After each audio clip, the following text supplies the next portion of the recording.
Spark Books here. Today, I'm going to explain the book, Quiet Power, by Susan Cain, with Gregory Mone and Erica Moroz. Take care, enjoy the book, and have a nice day. Quiet Power 2016 explains why adolescents struggle with introversion and explores how an aversion to socializing can make it challenging to form friendships, complete schoolwork, and fulfill social obligations. These sparks offer a number of different techniques that introverts can use to make these situations bearable and turn their so-called weakness into a straightforward advantage. Key idea number 1: introversion and extroversion are misunderstood. Some prefer a black and white world. They classify people as attention seekers or introverts. Humans are complicated. Carl Jung coined the categories introvert and extrovert, but people can be either. Personalities range. This continuum has two extremes, introversion and extroversion. Ambiverts are in the middle. You may know an introverted coworker or student. This person may talk non-stop around family and friends. Extroverts may also enjoy isolation and downtime. Introverts are not easily defined. Most introverts have a vibrant inner life. This doesn't mean they don't enjoy others, it just means they naturally look within and seek safe, peaceful places to recharge. This describes the author well. Her friends, teachers, and family constantly inquired why she was so silent. She was just like this. She sought quiet spaces to read and think, and summer camp made her unhappy. Key idea number 2: introverts are sensitive and often feel sick. Introverts avoid loud events. You probably avoid busy restaurants and streets. You may not know why you do this. Introverts are more sensitive to sights, sounds, and tastes due to their delicate neurological systems. Introverts react more strongly to their surroundings and events. 1967 psychologist Hans Eysenck investigated this behavior. He examined saliva production when lemon juice was dropped on each group to see if introverts and extroverts react differently to stimuli. Introverts produced more, indicating more sensitive neurological systems. Introverts typically think they're flawed and should be more outgoing.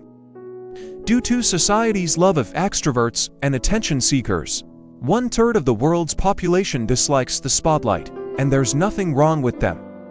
Even if they're unfriendly, brilliant, or talented, nosy and boisterous kids are popular at many schools and institutions. Introverts may worry if they need to alter to be accepted. Introversion is not a character fault or a problem. As we'll see in the sparks, it provides particular benefits. Key idea number 3: teachers can help introverts succeed.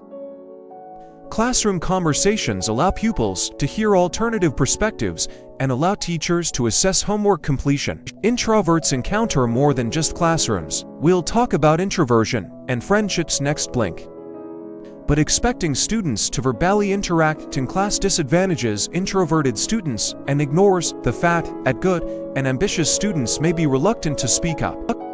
Brianna recalls her teacher giving each student 3 sticks before class. Students then discuss the day's topic in a circle. You could throw away a stick every time you spoke. The teacher could drop your grade for the day if you had any sticks left over.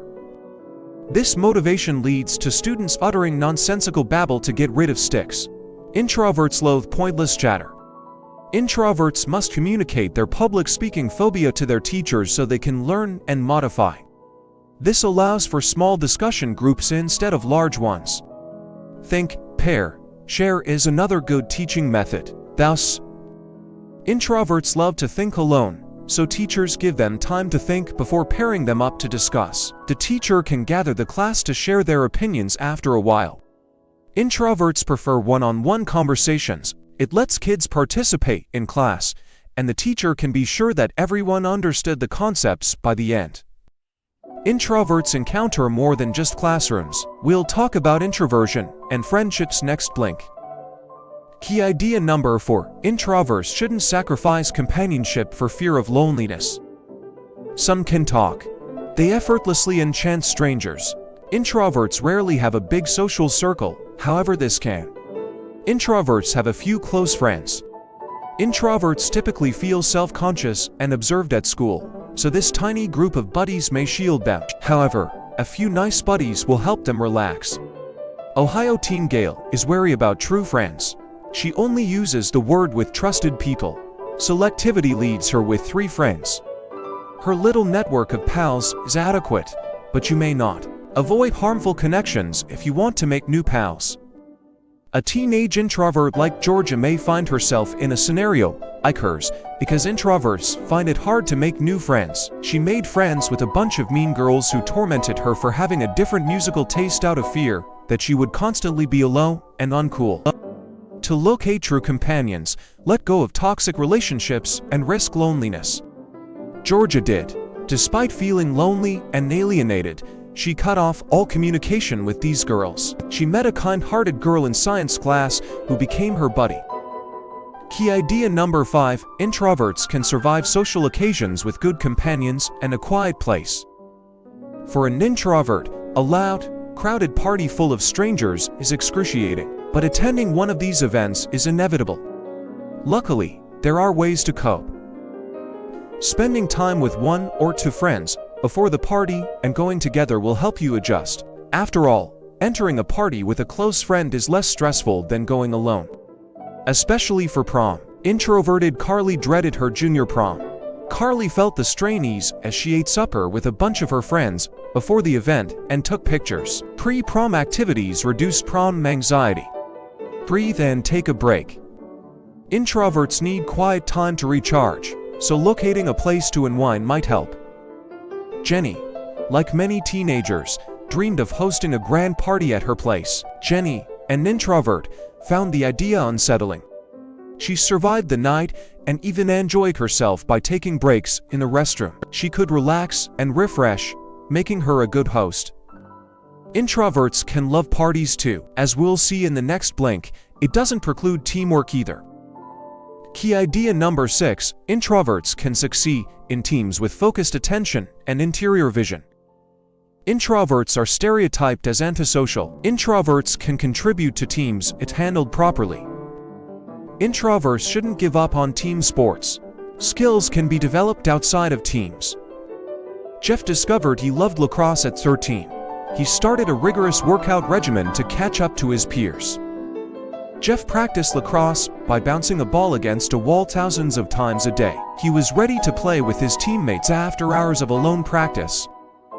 Visualizing success, which uses introverts' focus and creativity, is another quiet team sports strategy. Jeff didn't appreciate shouting, jumping, and chest bumping before games like his buddies. Instead, Jeff would sit in a quiet place with his headphones on and picture methods to break through the opposition team's defense. Worked perfectly. Jeff and his team improved as his visualization method improved. Jeff broke records and won honors for his performance. Don't hide behind introversion. You can use your attention and reflection to get ahead with the appropriate mindset and approach. Young introverts struggle in school and social settings. Introverted kids can thrive with the correct tools and mindset. Introversion's focus and thinking can unlock a silent power. To view more content like this, subscribe. Don't forget to like and turn on notifications. The channel really benefits from it. I appreciate you being here.